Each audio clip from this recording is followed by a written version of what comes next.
Hi friends, সবাই কেমন আছো? আশা করি সবাই খুব ভালো আছো। আমরা খুব ভালো আছি। আজকে আমি বাড়িতে চাউমিন বানিয়েছি, সেই রেসিপিটা আপনাদের সাথে সবার সাথে শেয়ার করলাম। প্রথমে চাউমিনটাকে সিদ্ধ করে নিয়েছি, নিয়ে তারপরে কড়াইতে তেল দিয়েছি, তেলটা গরম হয়ে গেছে, আলু দিয়েছি, আলুটা একটু ভাজা হয়ে গেছে, পেঁয়াজ আর লঙ্কা দিয়েছি। পেঁয়াজ আর লঙ্কাটা যখন একটু ভাজা হয়ে গেছে, ভালো করে ভাজা করে নিয়েছি। নেওয়ার পরে তার মধ্যে একটুখানি পরিমাণ মতো নুন দিয়েছি। যে যেরকম পরিমাণে নুন খান সেইভাবে দেবেন। দিয়ে নুন দিয়ে ভালো করে আলুটা, পেঁয়াজটা, লঙ্কাটা ভাজা ভাজা করে নিয়েছি।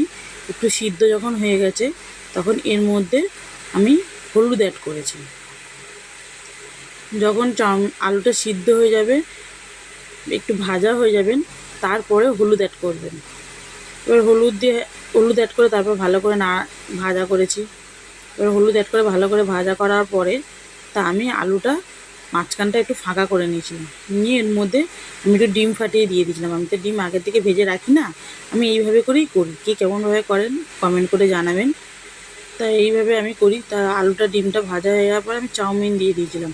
চাউমিনটা দিয়ে ভালো করে নাড়াচাড়া করেছি। করার পর অল্প একটু চিনি দিয়েছি। অল্প একটু চিনি দেবেন, খেতে ভালো লাগে।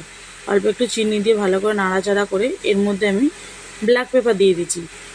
ব্ল্যাক পেপার দিয়ে ভালো করে চাউমিনটাকে নেড়েছি। নেড়ে চেড়ে একটু ভাজা ভাজা হয়ে গেছে, আমার চাউমিন কমপ্লিট। খেতেও খুব সুন্দর হয়েছিল। সবাই তো দেখে বলবেন কেমন হয়েছে দেখতে। হালকা তেল দিয়ে, অল্প করে তেল দিয়ে বানিয়েছিলাম। তা কে কেমনভাবে বানান কমেন্ট করে আমাকে জানাবেন।